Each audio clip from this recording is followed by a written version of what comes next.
বিশ্বনবীকে দেখানো হলো স্বপ্ন যোগে অথবা ইলহামের মাধ্যমে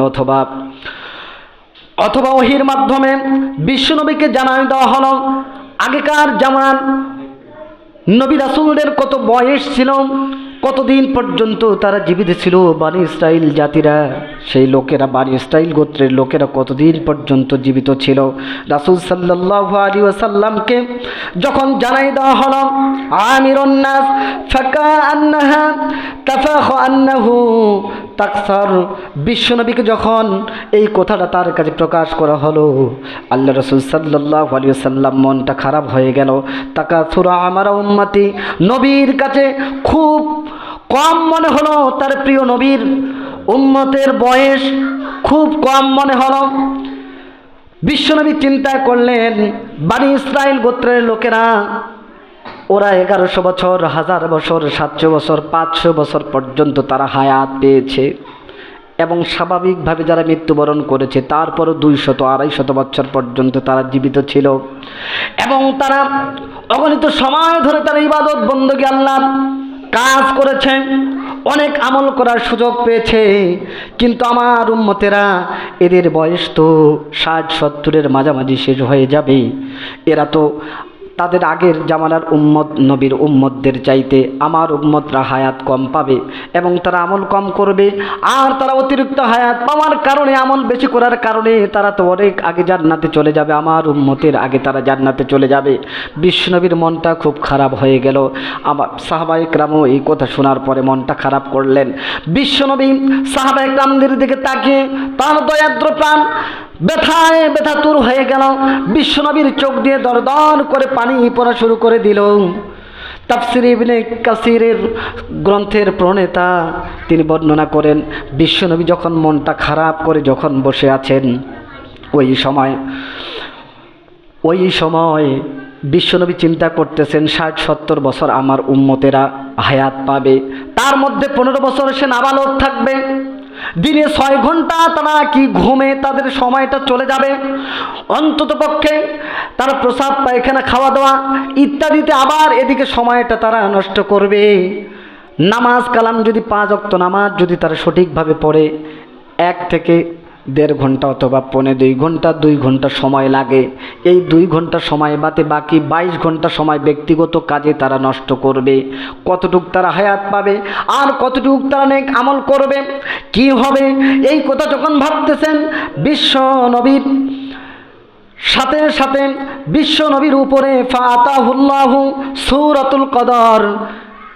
তাফসীর ইবনে কাসির প্রণেতা বলেন, ওই মুহূর্তে জিবরাইল আলাইহিস সালাম বিশ্ব নবীর উপরে সূরা কদর নাজিল করেন, বলি সুবহানাল্লাহ। সূরা কদর নাজিল করেন, বিশ্ব নবীর খারাপ মনটাকে ভালো করে দিলেন। বিশ্ব নবীর মনটা খুশি হয়ে গেল।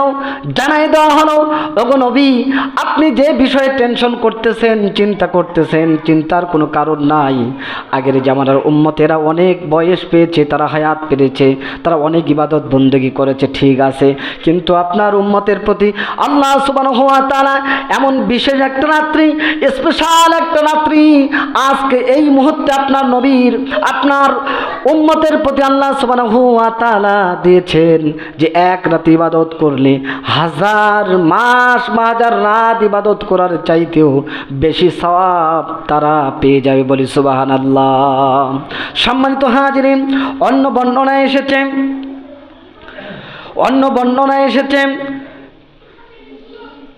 যে যখন আল্লাহ রাসূল সাল্লাল্লাহু আলাইহি ওয়াসাল্লাম বনী ইসরাইল গোত্রের কোন একজন বুজুর্গ অথবা কোন একজন আবিদ, এমন একজন আল্লাহর গোলাম সম্পর্কে রাসূল সাল্লাল্লাহু আলাইহি ওয়াসাল্লাম আলোচনা করতেছিলেন, লাবি ইসাসিলালা আলফি শাহর, সাহাবীদেরকে ওয়াজ করে শোনাচ্ছেন আল্লাহর রাসূল। जो साहाबारा शোনো, বনী ইসরাইল গোত্রের এমন একজন ব্যক্তি ছিলেন, এমন একজন বান্দা ছিলেন যিনি 80 বছর পর্যন্ত তার গায়ে যে যুদ্ধের যে লেবাসটা পরিহিত ছিল, যে পোশাকটা, এই পোশাকটা সে 80 বছর পর্যন্ত খুলতে পারে নাই। তার মানে হলো এমনটা নয় যে 80 বছর পর্যন্ত সে গোসল করে নাই, উজু গোসল করে নাই, সেটা নয়। ওই ব্যক্তি গোসল করেছে পোশাকটা খুলে, আবার গোসল করার পরে সেই পোশাকটা পরিধান করেছে। এইভাবে 80টা বছর সে যুদ্ধেই ব্যাপরিত থেকে 80 বছর পর্যন্ত যুদ্ধের ময়দানে ছিল, ইবাদত বন্দী করেছে, জিহাদ করেছে। 80 বছর পর্যন্ত সে তার গা থেকে, শরীর থেকে সেই যুদ্ধের পোশাকটা খুলতে পারে নাই। এমন কথা যখন শুনলেন সাহাবা একরাম আশ্চর্য হয়ে গেলেন, ইয়া রাসূলুল্লাহ, হাবিবাল্লাহ, 80 বছর পর্যন্ত সে আমলের মধ্যে থাকলো, জিহাদের ময়দানে থাকলো, কত আমল করেছে, আমাদের তাহলে কি হবে? রাসূল সাল্লাল্লাহু আলাইহি ওয়াসাল্লাম ফাজাবাল মুসলিমুন, মুসলমানরা যখন রাসূল সাল্লাল্লাহু আলাইহি ওয়াসাল্লামের মুখে আলোচনা যখন শুনলেন, তো তখন তারাও এরকমভাবে আশ্চর্য হয়ে গেলেন, রাসূল হাবিবাল্লাহ, তাহলে আমরা কতটুকু আমল নিয়ে আল্লাহর দরবারে উপস্থিত হব? তখনই আল্লাহ সুবহানাহু ওয়া তাআলা এই সূরা কদর নাজিল করে ওই সমস্ত মুসলমানদের হৃদয়ের ব্যথাটা দূর করে তাদের মনটা খুশি করে দিলেন, আর বললেন, যাও, তোমরা যেই বিষয়ে চিন্তা ফিকির করতেছো, চিন্তা ভাবনা করতেছো, চিন্তার কোনো কারণ নাই। আমি আল্লাহ সুবহানাহু ওয়া তাআলা আজকে থেকে তোমাদের উপরে এমন একটা রাত্রি দিলাম যে এক রাতে তোমরা যদি ইবাদত করো, ওই ব্যক্তি তো 80 বছর পর্যন্ত জিহাদের ময়দানে, যুদ্ধের ময়দানে ছিল, ইবাদত বন্দেগী করে কাটিয়ে দিয়েছে। 80 বছর নয়, তোমরা একাধারে একটা রাত্রি যদি তোমরা ইবাদত করতে পারো, তাহলে 83 বছর 4 মাস পর্যন্ত ইবাদত করলে ওই সওয়াব আমি আল্লাহ তাআলা এক রাতের ইবাদতের জন্য আমি তোমাদেরকে দিয়ে দিব। বলি সুবহানাল্লাহ। সম্মানিত হাজরিন, গুরুত্বপূর্ণ। তাহলে চিন্তা করতে, যাদের আমাদের 60-70 বছর বয়স যদি হয়, 15 বছর নাবালেগ ছিলাম আমরা,